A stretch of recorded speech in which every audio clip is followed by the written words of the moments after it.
Sous la haute impulsion du président de la République Denis Sassou Nguesso et la supervision du ministre de l'Intérieur et de la décentralisation Raymond Zéphirin Boulou, la Direction générale des finances et de l'équipement poursuit l'opération d'assainissement et de nettoyage. Ici à Pointe-Noire sur l'avenue Kissoko, arrondissement 3 Tchétché, les agents de l'unité d'assainissement de la DGFE ont travaillé même de nuit, sans relâche, pour débarrasser les ordures et rendre à ce site son éclat d'antan. Au matin, après 2 jours de travail, le résultat saute aux yeux. Un marché plus propre, des voies dégagées et des riverains reconnaissants, saluant un travail bien fait dans la joie. Merci colonel Major, vraiment je te félicite beaucoup. Toi, ton corse, colonel Major, Yonde.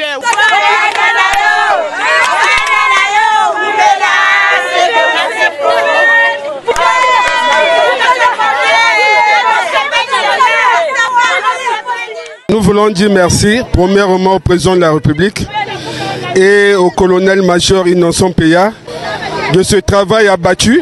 Aujourd'hui, nous sommes, on peut dire, libérés. Plusieurs suggestions ont d'ailleurs été formulées par les commerçants pour préserver durablement la propreté de ces lieux fraîchement assainis. C'est pas que quand on fait la propriété, après vous venez encore jeter les poubelles. Quand on a fait le travail là, c'est une bonne fois pour toutes. Et non encore de recommencer encore. Vraiment ça, c'est pas la joie. La dernière solution qui nous reste ici, c'est de laisser des bacs à ordures. De dire même aux gens que comment le marché est de ne plus jeter la saleté ici. Nous on vit ici, ça fait des années, regarde ce qu'on sommes de vivre. Ça c'est la mort. Si le gouvernement pouvait faire le maximum de nous mettre des bacs à ordures ici parce que c'est un marché, ça serait la bonne chose. Le cap est désormais mis sur l'arrondissement 6 Ngoyo, où les services municipaux bénéficient à leur tour de cet appui dans le ramassage des ordures. Des engins motorisés, camions bennes et équipements coordonnés assurent une intervention rapide et efficace au grand bonheur des populations. Cet endroit est une zone très stratégique sur la ligne de très haute tension qui transporte l'électricité vers la ville de Brazzaville.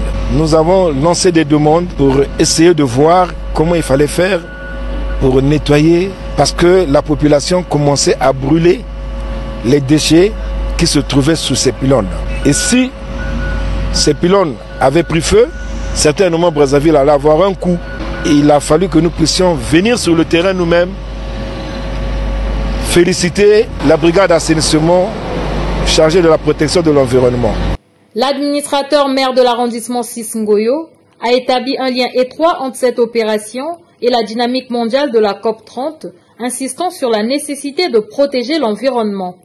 Une vision qui s'inscrit pleinement dans celle du chef de l'État et que le commissaire colonel-major Michel Innocent Peya défend avec constance et conviction sur le terrain. Tout le monde se retrouve au Brésil aujourd'hui pour parler du climat et de l'environnement. Et nous avons la chance que la brigade d'assainissement, de la protection de l'environnement du ministère de l'Intérieur arrive dans notre arrondissement. Nous ne pouvons qu'être satisfaits parce qu'ici nous avions près de 200 tonnes de déchets. Ça fait pratiquement 5 mois que ce tas d'immondices embêtait la population. Nous disons merci, merci, merci aux unités du colonel-major Innocent Peya sous l'œil vigilant du ministre de l'Intérieur pour nous envoyer aujourd'hui ces troupes sur le terrain. Ça renforce l'union entre la population et la force publique. Placé sous la coordination du colonel-major Michel Innocent Peya, directeur général des finances et de l'équipement, cette opération s'inscrit dans la vision du chef de l'État, faire de l'assainissement public un pilier du mieux-être collectif et du développement.